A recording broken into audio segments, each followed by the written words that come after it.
Well, thank you, Mark, for being here. Yeah. All right. Can you tell us your full name and what do you do? I'm Mark Atteberry, and I am an actor. All right. Excellent. And you teach acting, right? I do teach, yeah. Okay. I lecture, I speak kind of all over the country, honestly. Then I have the beaworkingactor.com, so I do consultations all the time. Do you have a specific technique? I don't. Okay. Here's the thing, is like I have studied with so many very well-known teachers. I'm at Actor Studio, so Method, Meisner, studied that for a long time. Stella Adler, when she was still teaching, studied there. Udo Hagen, I mean, all of those different things. Different things to me have worked in different situations. And that's come from a long life of, studying this stuff. But because of that, I kind of like bring a little bit of everything in there. And then there is a final, so Roy London is probably, I think, the best teacher I've ever studied with. Roy was all about, yes, techniques, but letting it all go and just being yourself in the end. And almost no one really taught that part. So that to me is incredibly important. Different techniques are going to help in different situations, but ultimately it's about me and you, the person across, and our chemistry as we go through a scene. And that's where letting yourself go and just being yourself in the moment makes all the difference in the world. All right. And I went on your website and you were talking about, know thee self.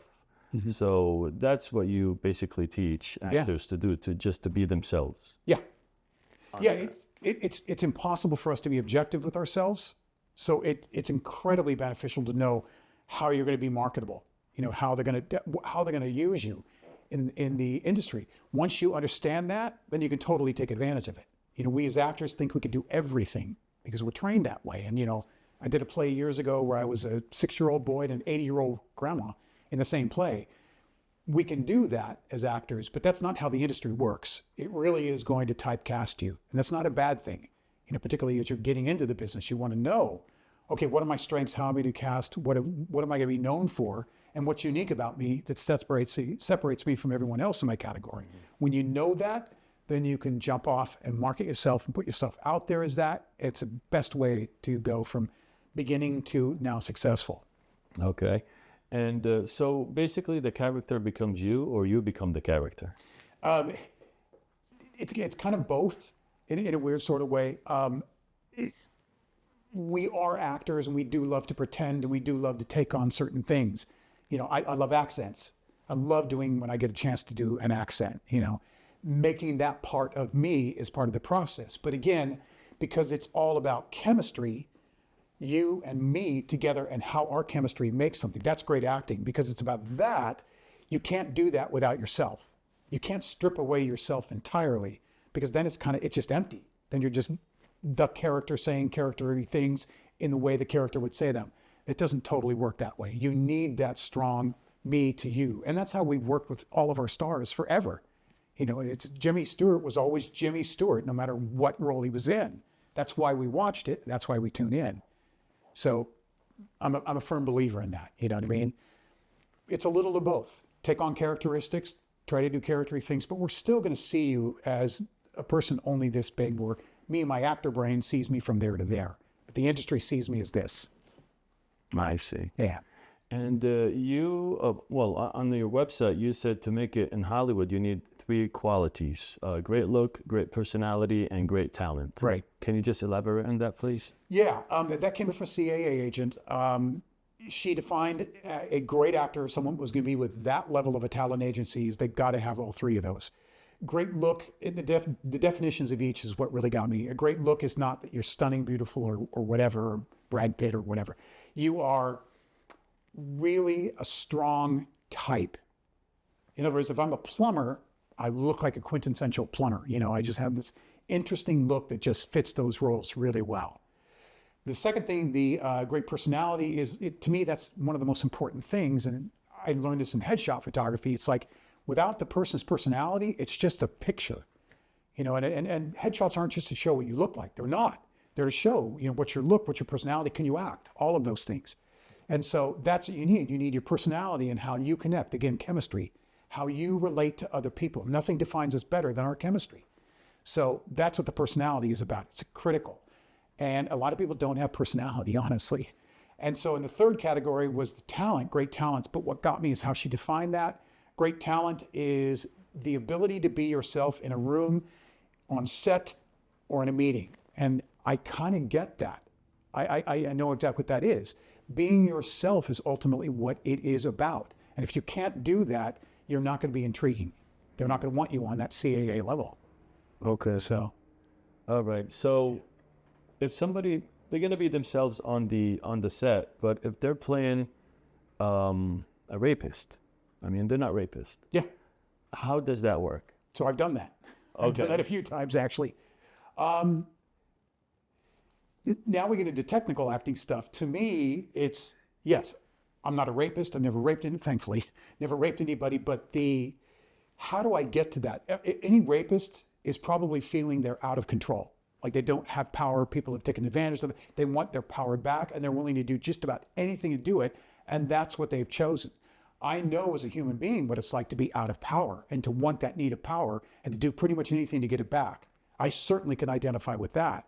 So when I'm focused on that, and that's what it's all about, it's easily perceived as that. You know, okay. I feel out of power all the time. You know, I want my power in certain situations. All I have to do is kind of focus on that, tap into that. Again, allow that kind of chemistry to happen between me and the other actor. They'll see me as a rapist. You know, it works for the role. And how do you make yourself free? How do you get out of your way? That is the hardest thing to do, I think. And I don't know that you, as I said earlier, I don't know that you achieve that. But it's a constant goal. It's constantly what we're trying to do. Jane Fonda actually told me, she said, there's only been about 12, 14 moments in her entire career, moments, not like whole films, but moments where she felt entirely free and caught up in the moment. You know, when she's saying that, it's just like, yeah, that's hard to do. It's really, really hard to do.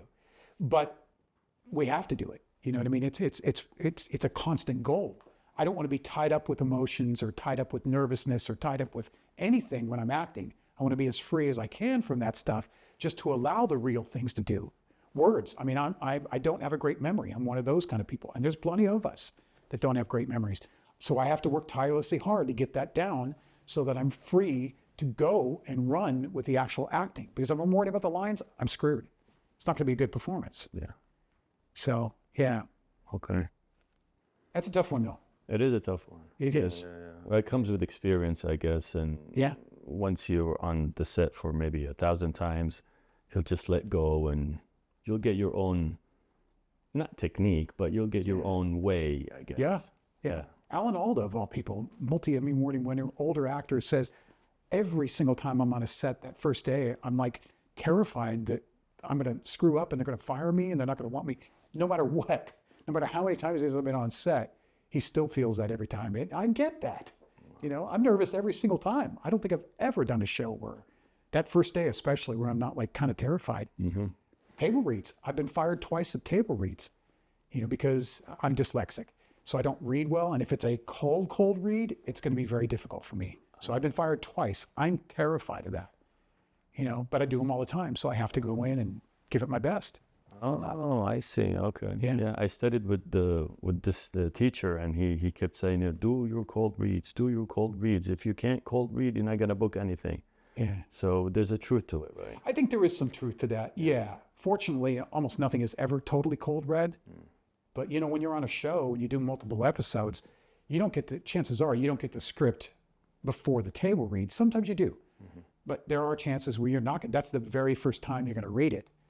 You know, and to me, again, I go into a little bit of a, you know, my dyslexia is going to kick in and, you know, I'm going to struggle with this. Okay. So do you have a special thing that you do to relax yourself?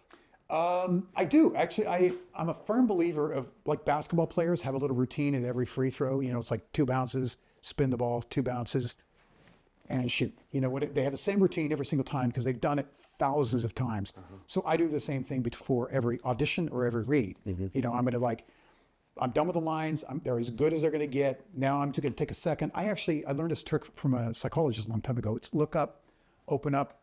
I open up a little bit. I'm staring at the ceiling. I'm kind of letting myself be open as opposed to closed and nervous. So it sort of opens myself up.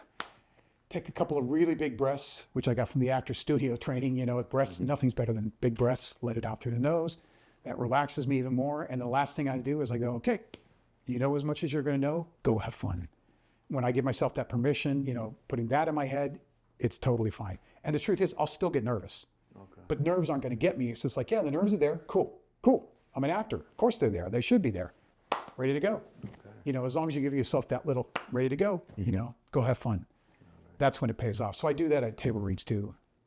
I won't name the show, but I had a director that was horrible. It just, he just wasn't getting what he wanted, but he wasn't clear about what he wanted. And then they kept getting mad at the cinematographer and the props people. And it was coming down on me and screaming at me. It was like, you know, we just need this moment to work. It's just like, I wrote on my piece of paper in front of me, because I had a desk in front of me.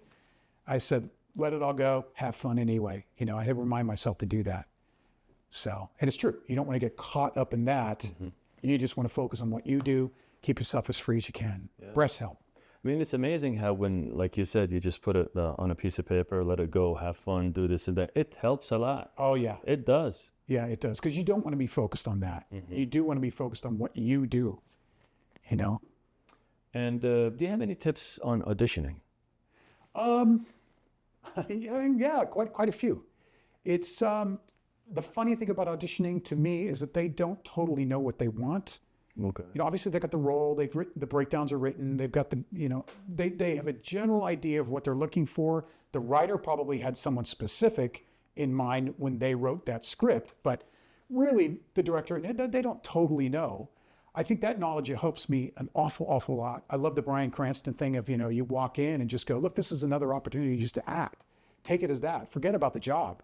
Just, this is a great opportunity just to act. That helps an awful lot. Mm-hmm. Also know that people make mistakes all the time. So who cares? You screw up an audition, who cares? You know, I had one network read for a series, 40 people in the room, you know, that was terrifying. Network heads, all the writers, 40 people in the room, you know, just staring at you, waiting to go. It's, that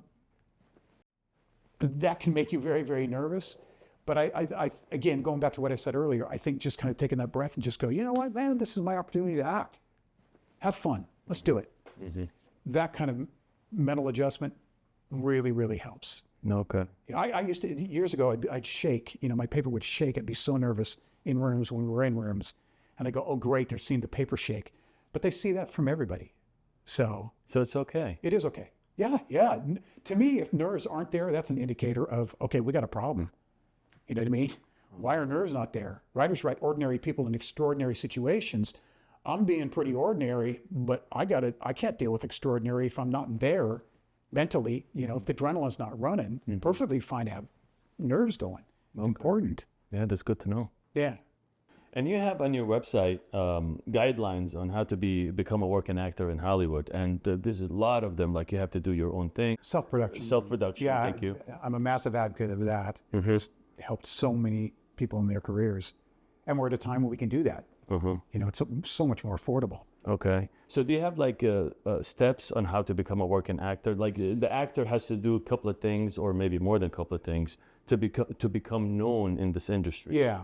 I do, and they are in the resource page of beworkingactor.com, but it's the first thing you need to do more than anything else in the world is just learn to act. I mean, without that, you have nothing. You really don't.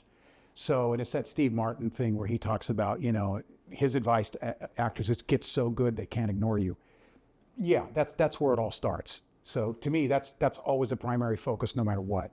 It is show business, as they say. There's the show part, the acting part, and the business part where you're the entrepreneur of a company and the company is, your product is you. Yeah, there's both of that. So it helps to really focus, always have that show there, but to focus on little things. First step is just going to start to see yourself acting.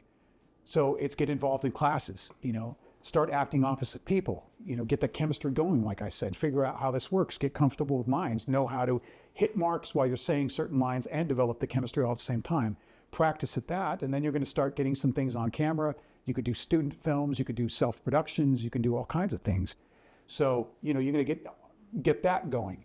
Then you're going to start to build your resume. I mean, as you start to get little independent films by looking at some of the trade papers and putting yourself out there in Actors Access, whatever, build a few credits. From that, you're going to build a resume, which is important.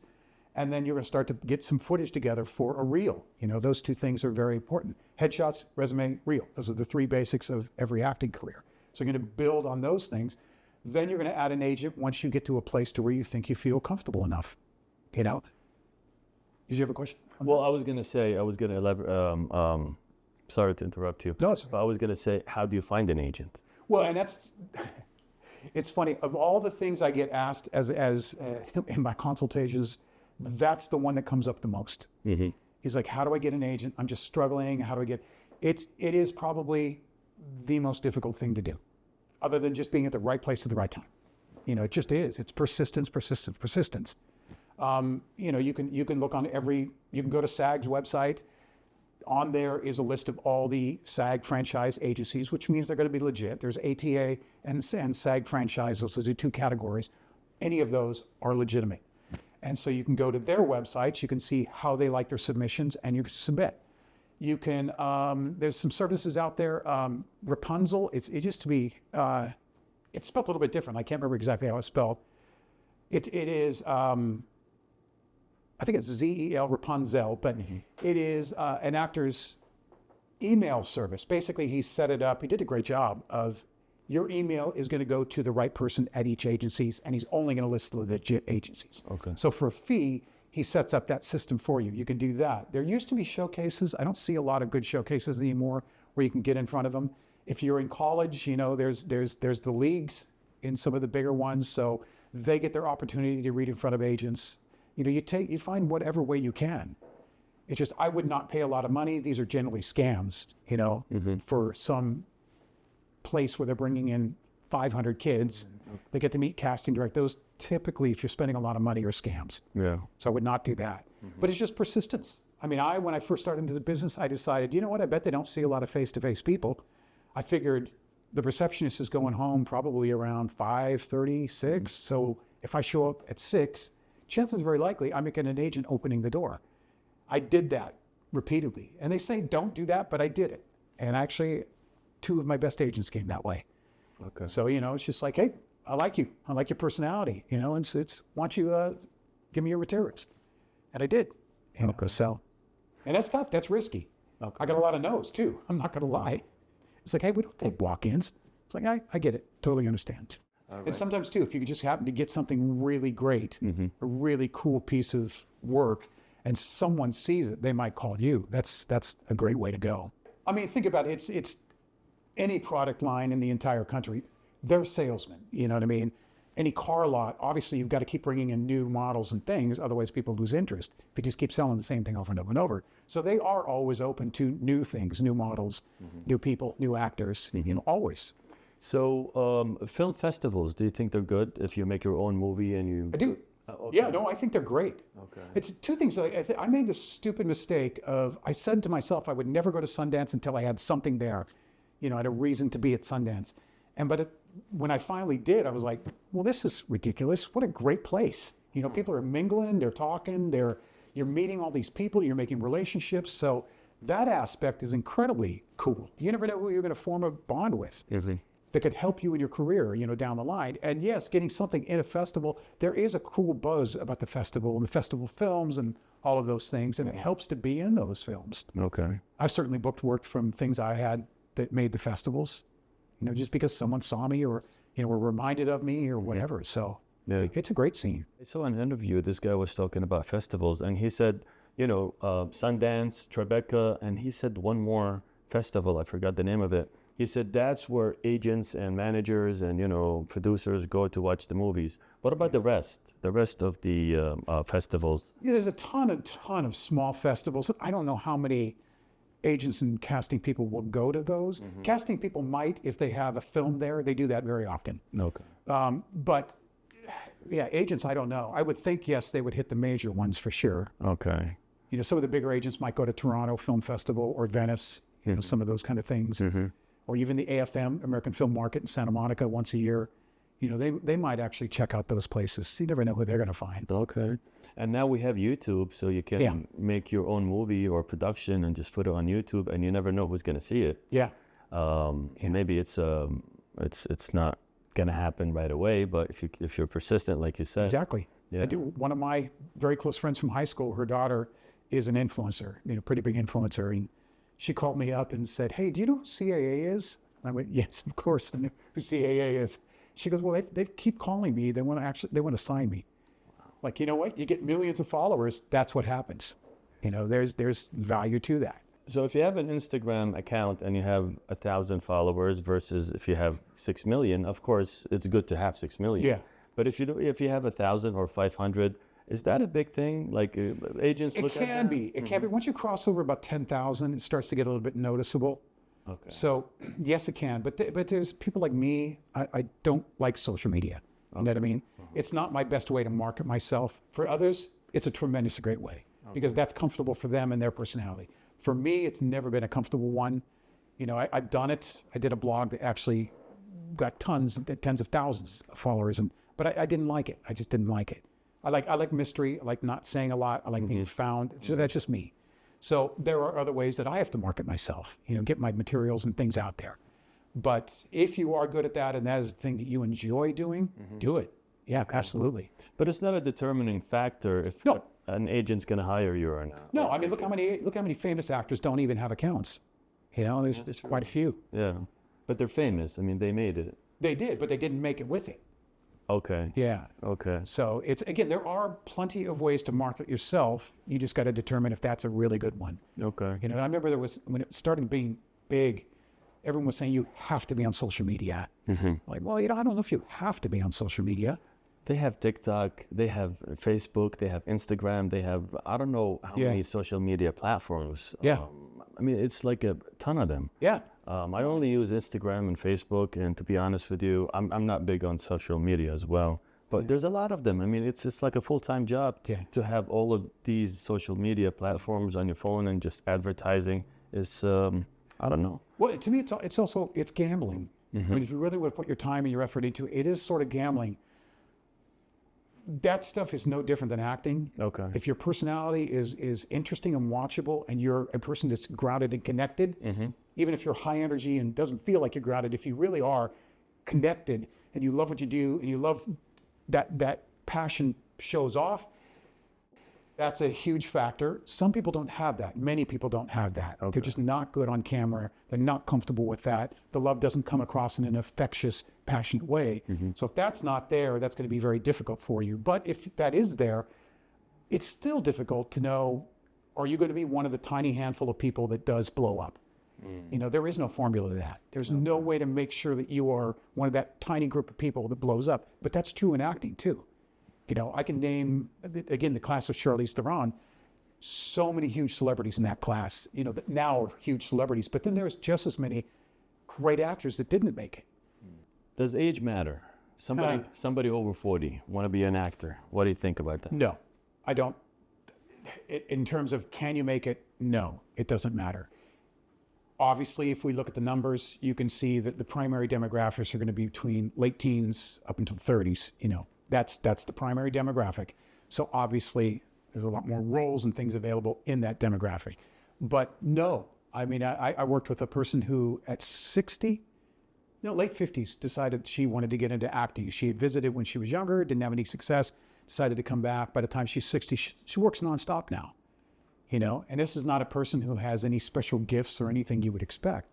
So it's not. It's just, obviously the numbers are a little bit against you once you get into it. But I'm a massive advocate of, if you have the dream, try it. You don't want to regret it later on. Because you never know what's going to happen. You never know. Yeah. Like if somebody wants to go full-time, do you recommend that? Or should they have like something else going on the side? That's a good question because we're in a different era now. As the last 5 years, things have radically changed so much. It's almost necessary to have a side gig for most acting stuff. Because you look at it, I've been very, very blessed to be able to make my living acting. I know I'm blessed for that. But getting a network show would pay really good money. And then the more you did, the more you could ask for. And it was a really good amount of money. And then you had traditional residuals that were coming out, network residuals, and they were good residuals. The numbers were very, very high.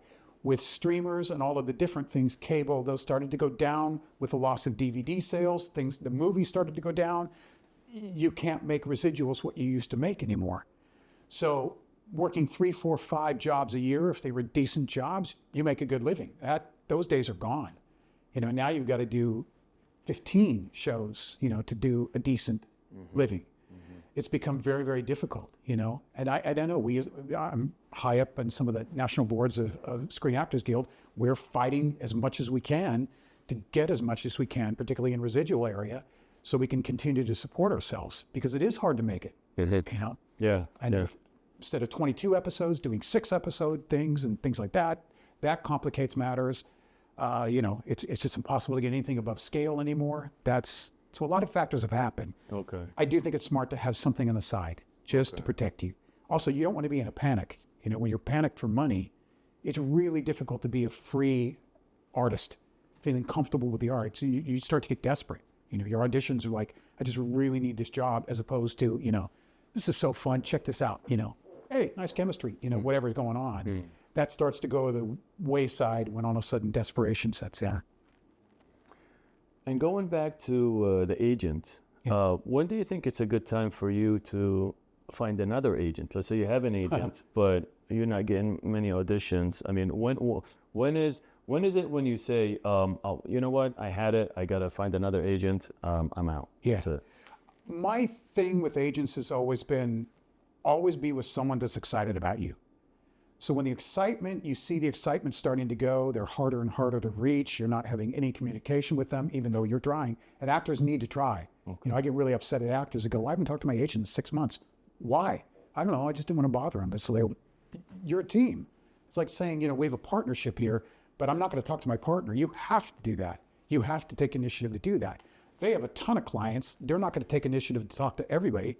It's too time consuming for them. So it's on our end to make sure that we have a relationship going. But when that excitement starts to go, it's probably time to move on. Their excitement may be on other people. You might find more traction by finding someone that is excited about you. I say that, and I'm loyal as can be. I just talked to my manager on the way over here today. It's just like, we've been together 20 years. Wow. And I'm loyal to my core to her, because she's been great. She's still excited as she was 20 years ago. So that's important. It's very important. And it's good to have a manager and an agent, correct? Or in the beginning, just an agent? I mean, state law says that only a lawyer and an agent can negotiate a contract, but that's not always the way it's done. You know what I mean? So it used to be beneficial to have an agent just for those legal reasons that they can legally cut a contract. But we can cut our own contracts. Managers will do it all the time. It's just kind of a weird thing now. It's not quite as clear cut as it used to be. Managers used to manage your career. They'd be far more, have far less clients and far more personal about everything in your life. Agents only handled auditions and contracts and things like that. So their roles are not as defined anymore. It's become very, very nebulous, Managers now have tons of people, where that used to be what agents did, and then there are even agents that only have a small group of people, and they almost function more as a manager. Okay. So my thing is whatever's best for your team, Okay, so it's good to have both. I would say. It is good to be, simply speaking, it's good to have both, because more opportunities for auditions, honestly. But you are giving up, for example, my manager's going to take 15, my agent's going to take 10. I'm giving up 25%. Yeah. Plus you have to pay taxes, plus you have to pay the dues. Exactly. Yeah. And you're taxed pretty heavily, because it's as if the IRS goes, well, it's as if you were making this amount every day of the year. So you're in a higher tax bracket. That is true. And on your website, you said you were talking about, I think, non-union versus union. I'm not sure about FICOR, if you talked about FICOR, but I think I read where you said when somebody says, oh, I want to be a non-union actor, but that's not acting, correct? It's union. The big jobs are with the union. Yes. Yeah, the big job, the legit jobs, the ones we want, are with union. When you're starting out, obviously, you can't work union unless you get 3 SAG vouchers as an extra, or you were sistered in from another union, or you book a job and they have to Taft-Hartley you in. So it's difficult to get in the union. So obviously you've got to work non-union. But that is, yes, going to be student films, independent films with not much of a budget. That's going to be small-time commercials. in infomercials, industrials, things like that, where there's not a lot of pay and not a lot of talent required. So we want to be in those union jobs. Okay. I'm not an advocate of FICOR at all, partly because I'm very involved in the union and I see the damage that's caused. But then also, you don't want to be known as that. Yeah. You want to be known as, oh, that's a professional actor. They're in SAG. They do SAG projects. They say no to all this other stuff. That's what professional actors do. Yeah. So we want to build up to that level to where that's what we're doing. And I'm not going to lie. There are times when I'm going, wow, look at all these non-union commercials going on right now. I could use that cash. But the truth is, I'm sticking to my guns because they know I'm a professional SAG actor. I'm not going to be hired for nothing. Exactly. And you have some agents, like franchised agents, SAG agents, that would advocate non-union work. Yeah. Which is unfortunate. It's very unfortunate. Yeah. Yeah. Again, that's their reputation. Just like actors, we're kind of known in the industry for different types. They're known for different types. That's how it works as well. Casting people know, oh, if I need this type, we'll go to this agency. They know if I need an actor for cheap, we'll go to those agencies. Okay. I personally don't want to be with those agencies. Again, I'm a professional actor. I'm going to be with the ones that I feel benefit me and what I stand for. All right. So if you have an advice for actors, seasoned actors or people that want to start in the business, what would you say to them? Number one, embrace that it's all about persistence. You know what I mean? It really took me until my 40s to start making a living, to make a decent living as an actor. So it's persist. The other thing is you can't really persist without the love. You've got to love the art. I love acting. I've never got sick of it. I jokingly say to people that I fell into acting, and I sort of did. I was a musician. I played with a lot of very famous people. I met with people that helped me in get my start, but the truth is it still took a long time to unfold because it's about me and my art. It would have never happened without the love. I loved music, which is what got me going from an early age, and I played and I loved playing, but I needed that transition. I was ready, and I've always loved acting, always. I put on plays, and I grew up in a ranch, a dairy. We had a massive hay barn. We'd build stages on the hay and then invite, neighborhood people to come see these things. And I'd write these plays and star in them, of course. But that's always been there. That love has always been there. And to this day, it's just like going onto a set on a lot, where whoever, is Charlton Heston shot that scene right here. And, that just feels so amazing. Yeah. It's just lovely to be part of that. And I just love the acting. I love the chemistry and I love where it goes. And I love storytelling. You've got to have that love. Yeah. Without that, you don't have persistence. Okay. And it's hard. This is a very, very, very difficult art. Yeah. And if you want to make money in it, make a living, it's extremely hard. No one told me that at the beginning, and I found that out the hard way. I had a buddy, and he was a musician as well, and we were both getting into this at the same time. He had a little shed out back of his house. We would go in that shed and we would read through scripts, like just the two of us reading and reading. We do that like 2-3 times a week. And it's just, it's pure childlike love of the art of just like reading these scripts together. It's just like, it starts there, doing your own thing, whatever it takes. You just constantly do it. All right. And if somebody wants to find you, how can they find you? Are you reachable? Yeah, like I said, I do consultations all the time. Okay. So I do constantly speak with actors. I do seminars. I'm asked to speak all the time, different places. Okay. So yeah, I'm definitely reachable. Beaworkingactor.com is easy to get in touch with me. Okay. Yeah. And you said you do a consultation. You do consultation on the set too? I do. I can. Okay. Yes. Yeah, it's personal one-by-one. Where I got my own niche as a teacher, I guess, is because of the marketing experience, because of the experience I had as being top headshot photographer. I got to know most every agent in town at a certain point. Okay. I knew a lot of casting people. I knew a lot of different, because of the advertising world. I knew the advertising agencies. I knew directors. I was involved in all of this. And so that expertise helped me to talk about marketing. Then I bought into an ad agency. So I learned all about marketing because I had to understand how an ad agency works. Mm-hmm. So that kind of stuff propelled me into, well, let me just tell you, you're a product. You got to know how to sell that product. You got to know how to identify it, how to make it wantable, how to make it lovable, and then how to sell. So if you get those things down, that's a huge part of that, again, business side of show business. That's where I got the start. It was hard because I couldn't say goodbye to the acting side. I felt it was still part of the package because that is the product. You know, not just the physical me here, but my ability to act is all part of that product. So that's why it started to kind of expanding more. So consultations on image consultation to help you to see how the industry sees you, what your strengths are, what's unique about you that separates you from everybody else. And then also take advantage of those essences that are unique. And how do we plug that into our marketing? How do we plug that into our acting? How do you just be yourself? I'm teaching this weekend a little course on be yourself. How do you do that? Because to me, that's the secret to everything. Everyone says it, but it's true. It really is. How do you do that in acting? How do you do that in marketing? It's hard. It's extremely hard. It's hard to be yourself, but I mean, it's simple because it's you, but it's hard to be yourself on camera. It's extremely hard. And also, let's be honest, none of us are objective, so we don't know what people see. It's hard to be something I don't quite know what it is. And that's why it's important to have, like we talked about earlier, a surveys or a professional in the industry or a consultant that can show you this is how you're seeing. These are your strengths. These are your types. This is your image. This is what people feel the minute you walk into a room. This is what casting's going to react to that's unique about you. To know that is so beneficial as an actor. I know full well when I just do this, this is what they'll see. You know, and it's not what I think in my head. Like we were joking earlier. I mean, I wanted to be James Bond. You know, that was like my childhood dream. I'm not James Bond. I just don't fit that in time. But there are aspects I can certainly bring to my characters.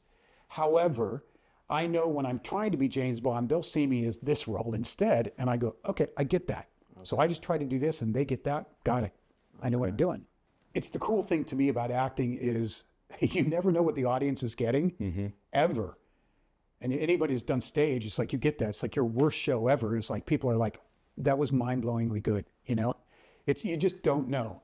And I love that process of just like, okay, I'm going to try this because it's complex. There's so many things going on. You know, and I have a vision of what I think this character should be. The director has another one, and then we work together and we get this other thing, and you know, and it's just all of the parts coming together to form this thing. I played in orchestras, you know, when I was coming through the ranks early on, you know, and I was a trombone player. It was just like my little trombone part as part of this giant thing produced this amazingly emotionally impactful musical piece. You know, and I love that. I love being part of, but it's acting the same way, you know. You're part of a massive thing going on that produces something that touches people's lives. Yeah. That's just cool. Yeah. Oh, absolutely. Yeah. And, you know, being on the set for actors who, you know, just wondering what the set is like, is there a special thing that they have to do or just be professional, go there and not talk to anyone, just, you know, be a professional actor, do your thing and leave? Or can you just talk to the director? Can you talk to the producer? Can you talk to these people and build connection? Yeah, it's a really good question because every set is different. Okay. So I wish I could just give the standard set of rules of like, just do this, this, this, and you're perfect. You're not. And that's the weird part about how I've had a lot of jobs. Every job is going to be different. I don't know if the director is going to be open to talking with me or not. I've shot whole shows where not one word between me and the director, not one single word. Wow. I've had others, you know, that were just like extremely awful to be around and just like, okay, whatever, I'll do what you say, but just don't talk to me. And then on the opposite, I've had amazing directors that was just like totally interacting. Let's sit down, let's talk about this. You have to figure that out as time goes. Okay. You don't know what the cast is going to be like. Some cast members, you know, between scenes, they like to go and do their own thing. Just don't bother them. That's great. Others like to just sit and talk and have a great time. You know, it is, you have to figure out each set. Okay. But there are a few things, you know, fortunately we get the call sheets and all that beforehand. So at least I can look up people, I can get a sense of what they've done in the past. If I want, I can kind of geek out and see if there's anything written about that person, you know, and how they are on set. Okay. But there is some standards, you know, you always want to be on time. You're going to show up at your trailers, you know, wherever you park, and they'll let you know that. You get to the trailer, and then there's a second AD you're going to meet, and he's your trailer, or she's your trailer person. They're going to be there to help guide you in when you need to go to the set, when you need to go to wardrobe, all that stuff. Once you get to know them and they kind of settle you in, just kind of rely on that person all the time. If you have any questions, ask them. Okay. Then there's an on-set AD as well that's kind of your go-to. So if you just kind of get to know those two people, you'll understand. But every set is different. That's the weird part. Okay. You know, some things it's like people are winging it when they're doing the camera rehearsal with their script in hand. Other sets I've been on, memorized, down pat, don't screw up. You know, Aaron Sorkin, you know, completely ready to go even in camera rehearsal. So you just got to feel your way through that. Okay. Yeah. All right. And is there anything else you would like to add?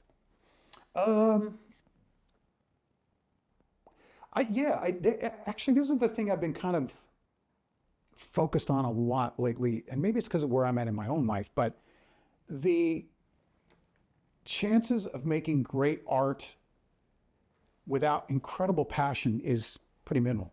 So I'm all about knowing what your passions are, knowing where your passions are at. You know, that means life purpose, because your art should be a statement of your life purpose. It should be a natural outcoming of your life purpose. And why you do art. You know, why do you want to be an artist, and where is that playing into this whole thing? I love stories. I love storytelling. More importantly, I love storytelling that impacts someone's life in some way.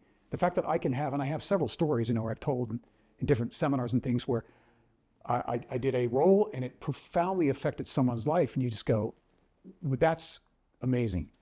The fact that I can be so passionate in this role that it affects someone else's life in a really positive, helpful way is amazing. Mm-hmm. You know, it's just like, that's what it is. We've been telling stories forever, human beings, because of the necessity of that and the need for that. And you can't do that without passion. You know, I mean, Jesus was a storyteller. It's like the Greeks were telling stories. You know, everyone, we've always been doing this, but when you are passionate and you're telling something that's passionate from your heart, people are gravitated towards it, and they need that, because most people can't live on that passionate level. Most can't. Psychology shows us that. That's why we as artists have to.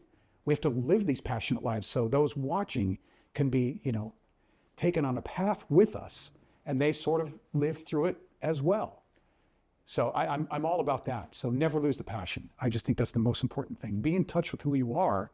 Know why you're on this earth. Know what you think your calling is. You know, be passionate about that stuff and let that show. Mm-hmm. Sorry, I'm hitting the mic. That's fine. But yeah, did you want to, you don't ever want to let that go. That drives you. That drives me. That's why I know I'll be doing this till I'm 99 years old. You know. Okay. Although if I die in 97, that won't happen, but who knows?